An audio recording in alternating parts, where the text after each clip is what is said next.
नमस्कार, बिहार तक देख रहे हैं आप और आपके साथ मैं हूं हर्षिता सिंह। मुख्यमंत्री नीतीश कुमार 7 फरवरी को प्रधानमंत्री नरेंद्र मोदी से मुलाकात करने जा रहे हैं। पीएम के अलावा अमित शाह से भी नीतीश कुमार की मुलाकात होगी। बिहार में फ्लोर टेस्ट से पहले इस मुलाकात की खूब चर्चा हो रही है। माना जा रहा है कि नीतीश कुमार इस मुलाकात के दौरान बिहार से जुड़ी कुछ जरूरी मांगों को प्रधानमंत्री के सामने रखेंगे, लेकिन यहाँ बिहार राजनीति पर भी दोनों नेताओं में फ्लोर टेस्ट से पहले कुछ और बात हो सकती है। एनडीए गुट में चिराग पासवान और जीतन राम मांझी नीतीश कुमार से नाराज बताए जाते हैं। चिराग पासवान का बिहार के मुख्यमंत्री नीतीश कुमार पर हमला किसी हैरानी की बात तो है नहीं। वो साल 2020 के बिहार विधानसभा चुनाव के समय से लगातार नीतीश कुमार की तीखी आलोचना करते आ रहे हैं। इस बात को और हवा तब मिल गई जब शपथ ग्रहण से पहले चिराग ने सीएम नीतीश का नीतिगत विरोध जारी रखा और साफ तौर पर पत्रकारों के सामने ये बयान दिया कि मैं पहले भी विरोध करता था और अब भी विरोध करूंगा। चिराग पासवान ने साल 2020 के बिहार विधानसभा चुनाव में लोक जनशक्ति पार्टी को बिना किसी गठबंधन के चुनावी मैदान में उतारा, लेकिन इससे पार्टी को बड़ी हार का सामना करना पड़ा था। हालांकि इन चुनाव में पार्टी को करीब 7% वोट जरूर मिले थे।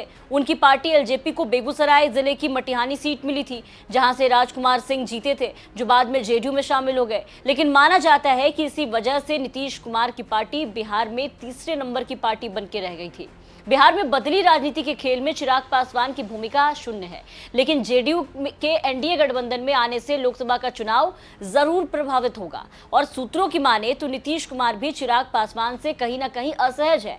जेडीयू बिहार में तीसरे नंबर की पार्टी है, तो कहीं ना कहीं इसकी वजह चिराग पासवान है। इधर कहा यह भी जा रहा है कि जेडीयू के एनडीए में आने के बाद चिराग पासवान, जीतन राम मांझी और उपेंद्र कुशवाहा के लिए थोड़ी मुसीबत तो बढ़ गई है। ऐसा इसलिए क्योंकि पहले 40 लोकसभा सीटों पर बंटवारे का आधार टिका था। अब जेडीयू के साथ आने से 17 लोकसभा सीट तो जेडीयू के लिए लॉक हो जाएंगे। इंडिया गठबंधन में जेडीयू ने जब 17 लोकसभा सीटों पर चुनाव लड़ने का न केवल ऐलान किया बल्कि इसे लॉक भी कर दिया, तो तकरार यहीं से शुरू हुआ था। फिर अन्य कारण भी जुड़ते चले गए। ऐसे में जेडीयू 17 लोकसभा सीटों पर लड़ने के लिए अभियान से पीछे नहीं लौटेगी।